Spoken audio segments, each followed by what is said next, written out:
مرحبا بنات، شلونكم؟ اخباركم؟ ان شاء الله بخير حبايب قلبي. واليوم رجعت وياكم فصال جديد ان شاء الله.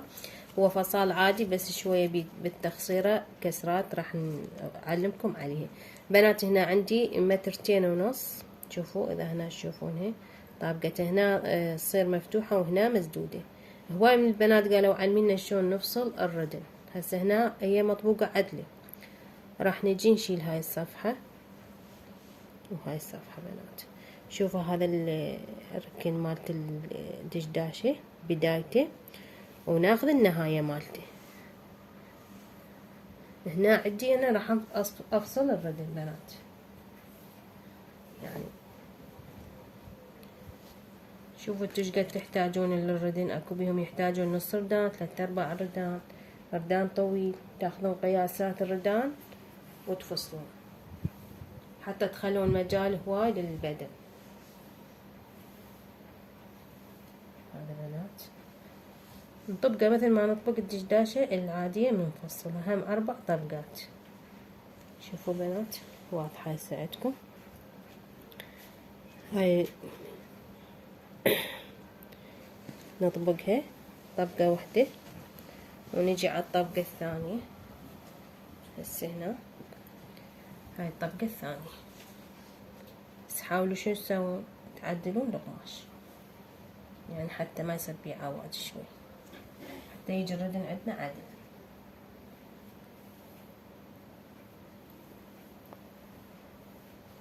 اهم شي عدل تصفطونه.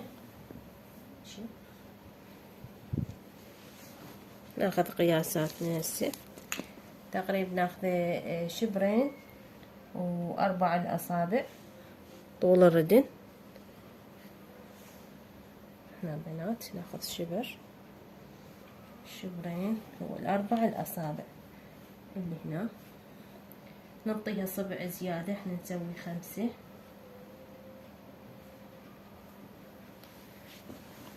هنا احنا أشرنا شبرين وهاي 5 الأصابع، طيناها زيادة قلت لكم للردن. بسم الله.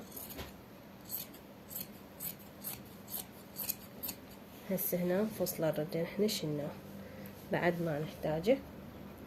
نجي للبدن، البدن نفتحه على كبره ونطبقه 4 طبقات بنات. هسه هاي الطبقة الأولى شوفوا من الجهة المفتوحة هاي عندي،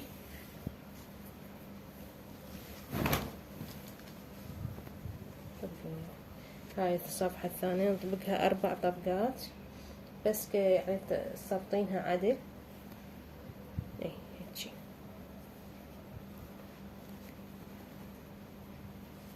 تصير 4 طبقات عدل. هسه واضحة ان شاء الله.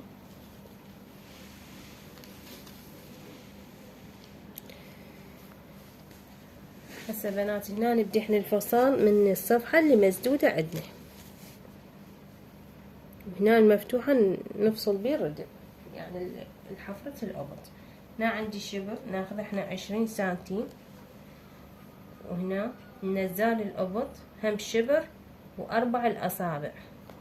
إذا واضحة هسه عندكم هنا هاي 4 الأصابع، وهنا شبر عندي ناخذه تقريبا 20 سنتيم. هذا الشبر النزال، وهنا الحفرة الأبط نسويها مثل الهلال. هنا طبعا القماش ما يبين عندكم. هنا بنات 4 الأصابع حفرة الرقبة الأمامي والخلفي ناخذه سوية. هنا ناخذه 4 والنزال مالت الحفرة تقريبا ناخذه 3 أو 2. هسه انا اخذتها 3.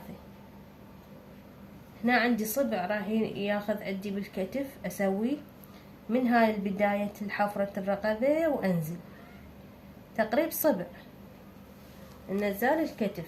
هنا بنات النزال الكتف صبع واحد، من هنا نبدي لحد هنا ننزل. هنا قلت لكم شبر وال4 الأصابع. تجي عندنا هنا التخصيرة تاخذ عندنا فتر من هنا لهنا.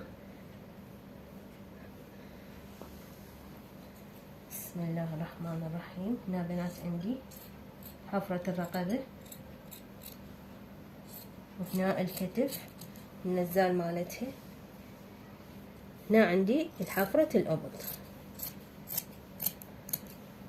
هنا ايش قد اخذنا؟ قلت لكم شبر.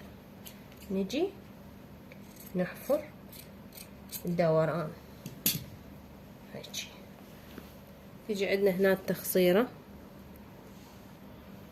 نعطيها شوي زيادة. هنا التخصيرة مالتها، هي مو كلش تخصيرة قوية يعني زينة.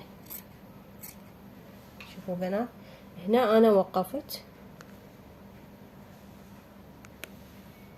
شوفوا هنا تقريبا شبر ونوقف، لان هنا حبوا بالخصر العفو بالورك كسرات يصيرن. نفصل هذا القماش نشيله.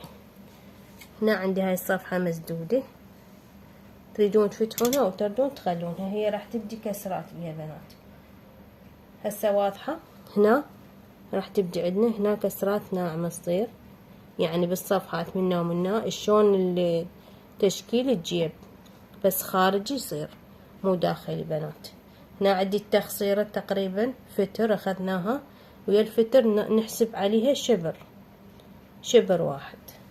هسه واضحة ان شاء الله. نجي حفرة الردن، نحفرها مثل ما حفرنا الأبط. احنا اخذنا قياسات حتى تصير واضحة. هنا شبر، شبرين، و5 الأصابع، عطينا صبع زيادة للخياط حتى تصير واضحة بنات. هنا الحفرة تبين عندكم.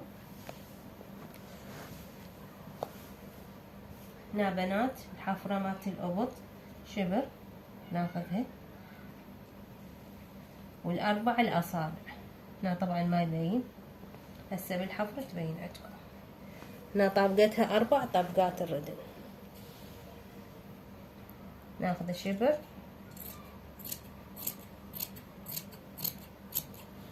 والحفرة. هاي الحفرة بس نعدلها.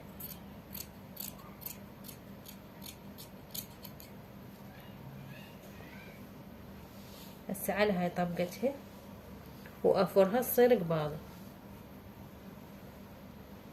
بس ناخذ القياسات مالت المحصى، تردينه عريض تردينه ضيق. اذا بلاستيكة يعني تاخذين شوية فتر، العفو شبر اللي هنا، خاف تحتاجون لاستيكة.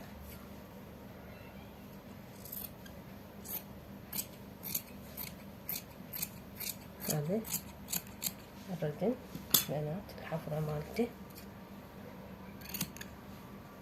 هاي حفرة الردن.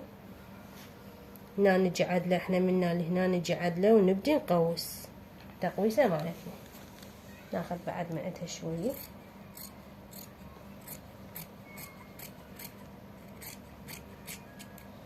تخصيرة شوي للردن، وهاي الردن اذا يعجبكم هيجي. هنا حتى ما يصير عندنا الحفرة مالته تصير واسعة بالحفرة الأبط بنات. هاي الحفرة هواي مهمة عندكم. وهنا عندي المعصم، من راح تفتحينها تصير شبرين. هسه احنا شبر، بس من نفتح القماش يصير شبرين. هنا تأشرين بنات، تقضيها شوية، تأشرين الوسط حتى من تخيطين يبين عندك الوسط المالت الردن. شوفوا شلون واضحة. هسه هنا نجي نفرش احنا البدن على التطبيقة مالتي.